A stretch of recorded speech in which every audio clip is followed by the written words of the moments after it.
안녕하세요. 도구검사 상담을 맡은 서대구센터 김영희 지국장입니다. 오늘은 교원의 대표적인 도구검사인 CAD-I와 CAD-S에 대해서 제가 간단하게 설명을 해드리겠습니다.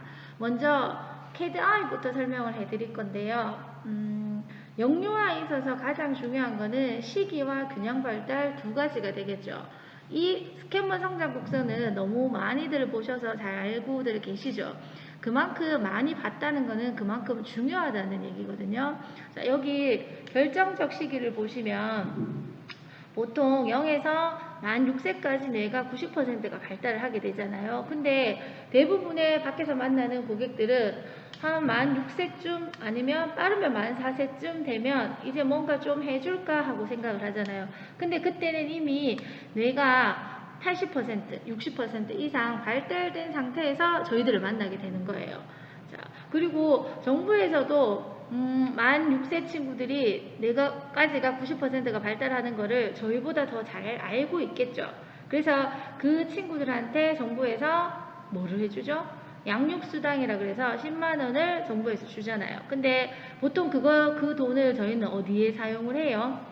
뭐 생활비를 쓰는 분들도 있고요. 애 학원비에 보태는 분들도 있잖아요. 근데 그게 그 10만 원을 아이의 뇌발달에 사용한다면 그 무엇보다 그 아이의 그 이후의 인생이 달라질 수가 있겠죠. 그래서 그만큼 요하는 시기가 중요한 거예요. 그래서 이 시기들을 놓치게 되면은 나중에 자신의 자리를 차지 확보하는데 오래 걸린단 말이에요. 시냅스들이. 그래서 더 많은 시간과 더 많은 돈을 투자해도 요 시기에 하는 것보다는 효과가 더 떨어지게 되겠죠. 그리고 영유아 시기가 중요한 이유 중에 하나가 첫 번째가 시냅스 때문인데요. 시냅스가 뭔지는 다들 들어보셨죠?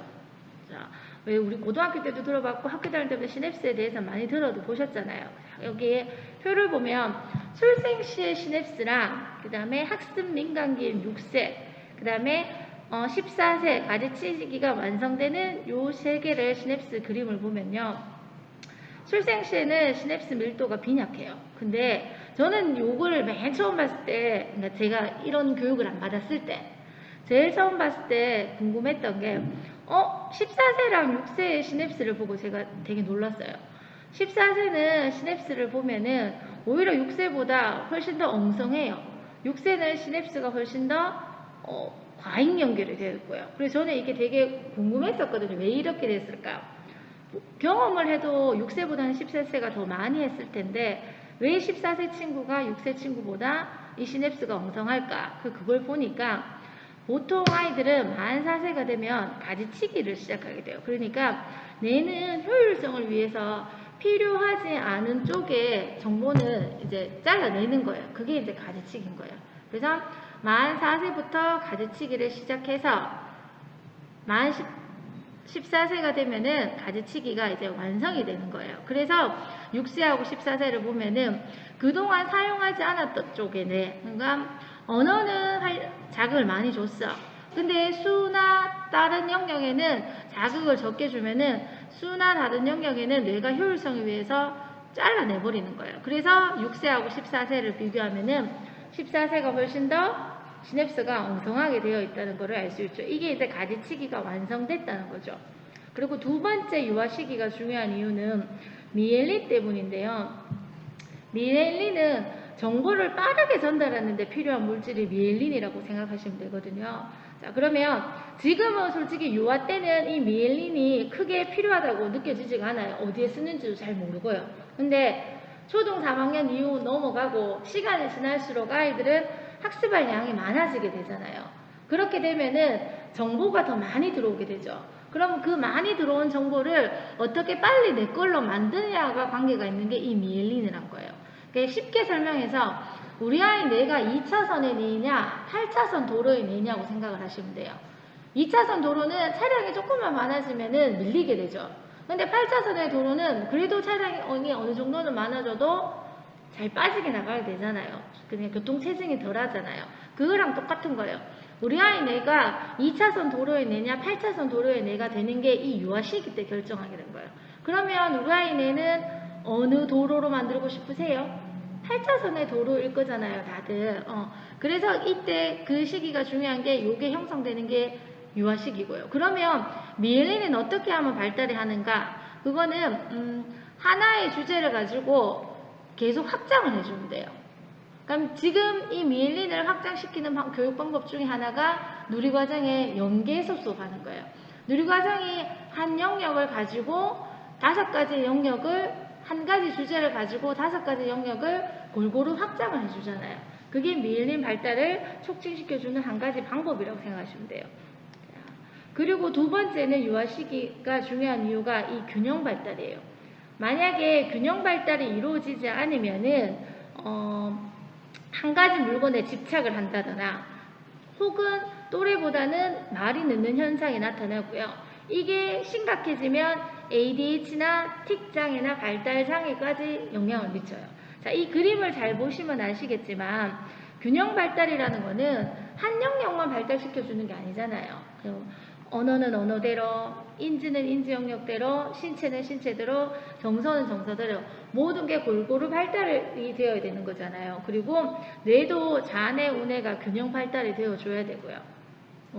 나무를 키울 때도 햇빛만 주진 않잖아요. 물도 주고 햇빛도 주고 양분도 주는 거 똑같은 거예요. 아이를 키우는 데 있어서도 여러 가지를 골고루 다 아이한테 주어야 된다고 생각하시면 되거든요.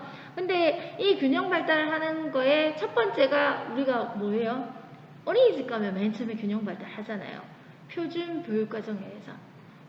그게 여기 누리과정이랑 연결되고요. 누리과정을 본격적으로 시작하는 5세 친구가 아니더라도 3세나 4세 어린이집 간 친구들도 전부 다 이 균형 발달에 맞춰서 어린이집 활동을 진행하게 되는 거잖아요. 그래서 아이들이 얼마나 균형 발달을 하고 있는지를 확인할 수 있는 검사가 저희 캐드아이 검사라고 생각하시면 되거든요. 캐드아이 검사에 나오는 키워드가 언어, 사회정서, 인지, 신체운동 크게 4가지로 구성되어 있잖아요. 그러면 앞쪽에를 보시면 여기에 균형 발달에 필요한 4가지 영역이랑 이게 일맥상통하게 되겠죠. 그리고 캐드아이도 40개월까지의 아이들은 부모용밖에 없어요. 근데 40개월 이상의 친구들은 학습 준비도 검사라고 해서 40개월에서 48개월 친구들은 곧 유치원에 있는 본격적인 누리과정을 즉 학습을 시작하는 아이들이잖아요. 그래서 얼마나 학습을 시작하는데 잘 준비가 되어 있냐를 확인하기 위해서 이 41개월에서 48개월 친구들은 학습 준비도 검사가 따로 또 되어 있어요. 그러면 이 검사를 하고 나면 결과치는 이런 형태로 나오게 되잖아요. 균형적으로 발달이 된 친구들은 이렇게 큰 다이아몬드 모양으로 나오기도 하고요. 이 아이가 어디가 부족하고 어디가 또래보다 발달이 빠른지를 이렇게 한눈에 알아볼 수 있게 모양으로 되어 있는 거잖아요. 요거는 총 16가지 형태가 되어 있고요. 저희가 그러면 이런 검사를 하고 난 다음에 고객을 만나면 이거에 대한 결과지 분석을 상담을 하면서 저희가 이거를 상담을 하면서 클로징을 하게 되는 거잖아요. 그러면 대부분 나가셔서 고객을 만나서 상담을 하실 때 예를 들어서 이런 그래프가 있어요. 나머지는 발달이 잘 이루어지고 있는데 언어가 낮게 나오는 친구들이 있어요. 그러면 어떻게 대부분 상담을 하세요? 대부분은 언어를 어떻게 하면 올릴 수 있어요? 하고 올릴 수 있는 거에 대한 거를 상담을 하시게 되잖아요. 그러면 요거는 35개월 친구의 캐드아이 결과지인데요. 대부분 캐드아이 결과지를 받아보셔서 아시겠지만 맨 처음에는 아이 이름이 나오고 그 다음 페이지에는 전체적으로 어디가 어떻게 발달되어 있는지 한눈에 볼 수 있는 그래프가 나오고 그 다음 페이지 2페이지는 언어 발달, 사회정서 발달, 인지 발달, 신체 운동 발달을 더 디테일하게 설명을 해주셨어요. 그리고 언어 발달, 사회정서 발달, 인지 발달, 신체 운동 발달의 키워드에 대한 설명은 여기 너무나 잘 설명이 되어 있어요. 그래서 이거는 어머니하고 상담을 하실 때 보통은 읽어주셔도 상관이 없어요. 근데 저희가 상담할 때 제일 중요한 거는 이거 결과지를 설명하기 전에 일단 아이하고 어머니랑 둘이서 대화를 해서 이 결과가 이렇게 구성되어 있는 게 맞는지 왜 이런 결과가 나오는지를 먼저 이야기를 해보셔야 돼요. 특히 이 아이 같은 경우는 다른 거는 평균에 대해서 나오는데 언어가 다른 거에 비해서 너무 낮게 나오는 케이스거든요. 그러면 이 친구 같은 경우는 저희가 일반적으로 할 수 있는 언어는 표현 언어랑 수용 언어 두 가지로 되어 있잖아요. 그 중에서 얘가 뭐가 안 되는지를 어머니하고 대화를 해보면서 알아보셔야 되거든요. 근데 대부분 이렇게 상담해서 가면 이 케이스는 얘는 말귀는 다 알아먹는 친구였어요. 35개월인데. 근데 말이 조금 느린 친구였어요. 표현하는 게. 그래서 왜 말이 느리냐 어머니하고 대화를 해보니까 엄마는 아이 눈빛만 봐도 이 아이가 무슨 말을 하는지를 알잖아요. 굳이 아이가 엄마 이거 주세요. 엄마 저 물 먹고 싶어요. 라고 말을 하지 않아도 아이가 엄마 보고 손가락으로 이것만 해도 대부분 엄마들은 얘가 뭐를 요구하는지 안단 말이에요. 그러면 엄마는 이미 다 해줘 버리는 거예요. 아이가 말을 하기 전에. 그렇게 되니까 얘는 엄마한테 굳이 말을 할 필요가 없는 거예요. 말을 하지 않아도 다 해결이 되니까. 그렇게 되니까 이 케이스는 언어가 느린 케이스였거든요. 그러면 이 친구 같은 경우는 엄마가 아이한테 말을 할 수 있는 기회를 자꾸 제공해줘야 돼요. 근데 아이한테 막연하게 그 다음날부터 이 검사했다고 해서 얘가 언어가 느리니까 너 이제 엄마한테 엄마 물 주세요 라고 해. 엄마 물 주세요 해봐 라고 자꾸 한다고 얘가 이걸 따라 하겠어요? 그것보다는 오히려 선택지를 주는 게 더 좋아요. 아이한테. 아이가 이렇게 손가락 가리키면 뭐? 물? 주스? 뭐 말이야? 라고 물으면 아이가 두 개 중에 하나 정도는 선택할 수 있을 거잖아요. 그리고 저희가 또 얘기해 줄 수 있는 방법 중에 하나는 동화책을 아이한테 읽어주는 방법이 있어요. 왜냐면 언어가 느린 친구들은 대부분 엄마가 사용하는 언어가 정해져 있어요. 하루에 보통 아이하고 대화할 때 쓰는 언어가 50개 내외래요. 근데 더 중요한 거는 내일 쓰는 언어도 50개 내외겠죠. 근데 오늘 쓰는 단어들이랑 내일 쓰는 단어의 차이가 얼마나 있을까요? 그 차이가 몇 개 없다는 거예요. 그러면 아이는 습득할 수 있는 언어의 수가 한계가 있어요. 근데 창작 동화책을 한 권을 아이하고 읽어준다고 생각해보세요. 엄마하고 집에서. 그러면 이 창작 동화책에는 아이가 모르는 어휘가 보통 10개에서 15개 정도가 들어가 있어요. 그러면 매일 하루에 한 권의 책을 읽으면 아이는 새로운 어휘를 10개에서 15개 정도가 노출이 되겠죠. 그러면 근데 요 또래가 읽는 동화책이 두껍지가 않잖아요. 그래서 자기 전에 3권 정도의 동화책은 게으른 엄마도 읽어줄 수 있거든요. 그러면 이 아이는 매일 30개에서 45개의 새로운 어휘를 매일 만나는 거예요. 그럼 그거를 반복하는데 근데 재밌는 건 내일 읽어줄 책은 엄마들 보통 아이한테 읽어줄 때 똑같은 책 읽어주세요. 아니시잖아요. 아이는 똑같은 책을 10번, 20번 갖고 오지만 엄마는 안 그렇잖아요. 내일은 새로운 동화책을 또 아이한테 읽어주고 싶잖아요. 그러면 매일 그거 반복적으로 하게 되면은 아이는 매일 새로운 어휘를 30개에서 45개 정도가 노출이 되는 거예요. 그러면은 얘는 수용 언어도 많아지게 되고 그만큼 또 표현하는 언어도 더 많아지게 되겠죠. 이런 식으로 어머니들한테 이제 결과에 대한 상담을 진행하시면 되고요. 자, 그리고 그 다음에는 이제 CAD-S에 대해서 설명을 해드릴게요. CAD-S는 5, 6, 7세부터 시작을 하게 되잖아요. 그러면 본격적인 누리과정을 시작하는 친구들, 즉 어느 정도의 학습을 하고 있는 친구들이에요. 그리고 이 친구들은 초등을 준비하는 친구들이고, 그리고 CAD-S가 5세부터 초등학교 6학년까지 되어 있는데, 그러면 초등 친구들은 현재 초등 수업을 하면서 이 친구가 뭐가 부족하고 뭐가 잘할 수 있는지를 확인할 수 있는 검사잖아요. 그러면 학교에 가서 선생님들은 어떤 친구들을 좋아할까요? 어떤 친구 좋아할 것 같아요? 선생님 말귀 잘하는 친구 안 좋아하겠어요? 그리고 두 번째는 친구들이랑 잘 지내는 친구 안 좋아하겠어요? 그러니까 선생님들은 말귀를 잘 알아먹는 친구랑 친구들이랑 사이좋게 지내는 아이를 좋아해요.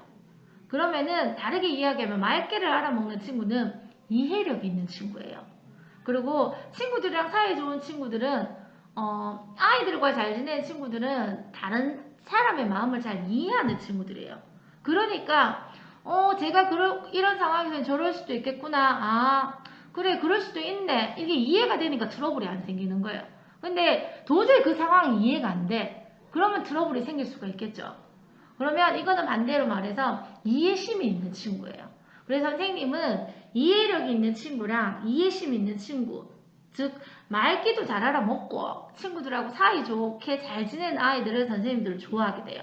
그러면 우리는 집에서 학교 보내기 전에 아이들한테 뭐를 만들어서 보내야 돼요? 그러면 수업 시간에 선생님 맑게 알아먹는 이해력이랑 친구들이랑 사이좋게 지낼 수 있는 이해심 있는 친구들을 만들어 놔야 되잖아요. 그러면 여기서 말하는 이해력은 뭐에 해당하는 거예요? 학습 지능에 해당하는 거죠. 이해심은 뭐에 해당하는 거예요? 인성에 해당하는 거잖아요. 이 두 개가 밸런스를 맞춰야 돼요. 그래서 캐드아이 검사는 이 두 개뿐만 아니라 이런 인성 파트랑 학습 지능을 모두 다 확인할 수가 있어요. 자, 그리고 인성의 키워드는 이 검사가 어디에서 만드신지는 다들 알고 계시잖아요. KDS 결과지 맨 앞에 보면 쓰여져 있어요. 서울대학교 교육학과라고. 그 팀이 왜 저희가 서울대학교 교육학과 팀이랑 이 검사지를 만들었냐면은 초등학교 교과서 안에 인성교육진흥법에 의해서 교과서 안에 인성이 다 들어가 있잖아요. 그걸 만든 팀이 서울대학교 교육학과 팀이에요. 그러면 교과서를 만든 팀이 검사지를 만들었으니까 교과서에서 원하는 인성 키워드가 전부 다 저희 KDS 검사지 안에 들어가 있겠죠. 그 검사지 안에 들어가 있는 키워드들이 크게 정서성, 사회성, 도덕성.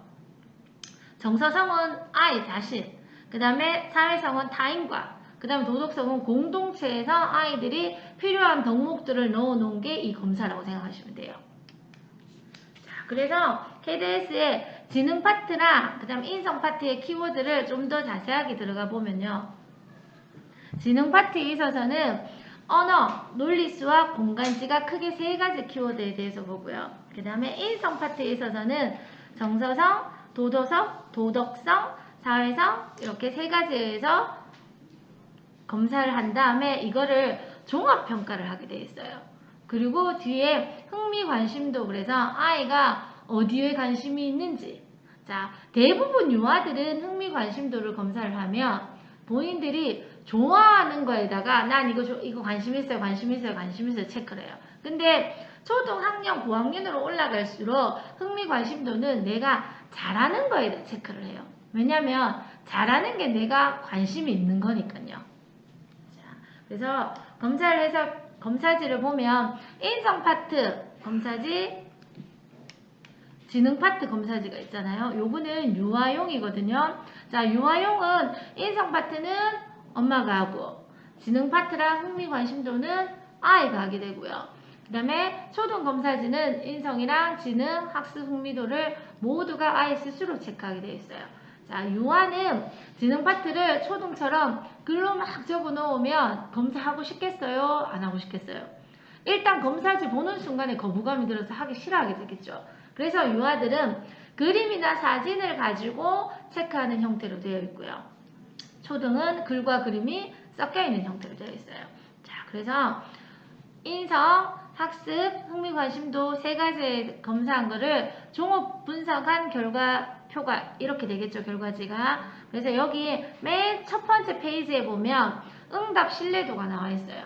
그러니까 이 검사를 얼마나 믿을만한가. 그럼 보통 70에서 95 사이를 저희가 믿을만하다고 보거든요.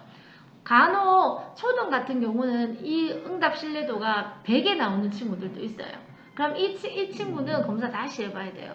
왜냐면 초등 같은 경우는 인성을 본인이 체크를 하게 되잖아요. 그러면 인성을 체크할 때 원래는 내가 이렇게 하는 거에 체크를 해야 되잖아요. 근데 초등에 아이들이 어떨 때는 자기는 그렇게 하지 않는데 이렇게 하는 게 정답인 거에 대해 체크를 하는 경우가 있어요. 그렇게 하면은 응답 신뢰도가 100에 나올 수도 있어요. 그러면 이 친구들은 다시 한 번 더 검사를 해보는 걸 저는 권유해드려요. 그래서 70에서 95 사이를 믿을만 하다고 생각해 주시면 돼요. 그리고 종합 의견에는 인성형, 균형형, 우선지원형, 학습형 4가지 형태로 나오게 되어 있거든요. 자, 균형형이라고 해서 모두 다 잘하는 거 그런 개념이 아니라요. 학습 지능과 인성이 밸런스가 맞춰져 있으면 균형형, 학습 지능과 인성 중에서 인성에 더 포커스가 맞춰져 있는 친구들은 인성이 더 높게 나오는 친구들은 인성형, 그 다음에 학습 지능과 인성 중에서 학습 지능이 인성보다 더 높게 나오는 친구들은 학습형, 둘 다 낮게 나오는 친구들은 우선 지원형이라고 얘기를 해요. 자, 그러면 이렇게 결과가 나온 친구들을 저희는 모두 다 밸런스가 맞는 균형형으로 변화를 시켜야 되잖아요. 자, 변화를 시킬 때 그나마 그래도 인성형은 학습형으로 변화시키기가 좋아요. 자, 왜냐면 인성은 누가 만든 거예요? 아이 스스로 만든 게 아니라 부모님이 만드신 거예요. 그러면 이 결과 상담도 누가 받아요?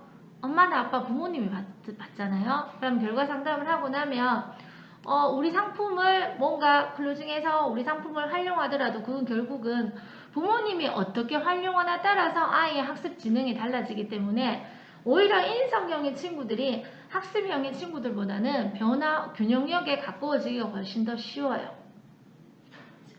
그리고 학습형으로 나오는 친구들은 오히려 인성형인 친구들보다는 변화를 주기가 어려운 경우가 많아요. 왜냐하면 엄마가 아이를 가리키는 방식이 지금의 교과에서 원하는 인성의 키워드라고 다르기 때문에 그런 거거든요. 그러면 이런 어머니들한테는 지금 교과에서 원하는 인성 키워드에 대해서 좀 자세하게 설명을 해줘서 이런 형태로 바꾸어야 된다는 거를 어머니한테 설명을 해주셔야 되고요.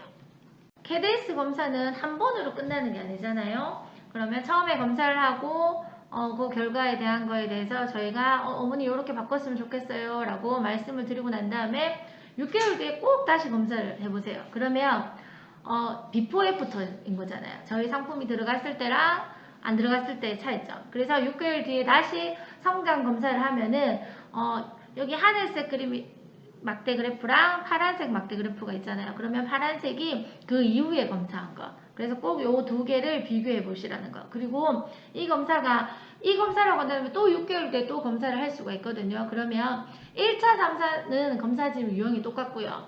2차, 4차가 또 검사지 유형이 똑같대요. 그거는 참고해서 알고 계세요.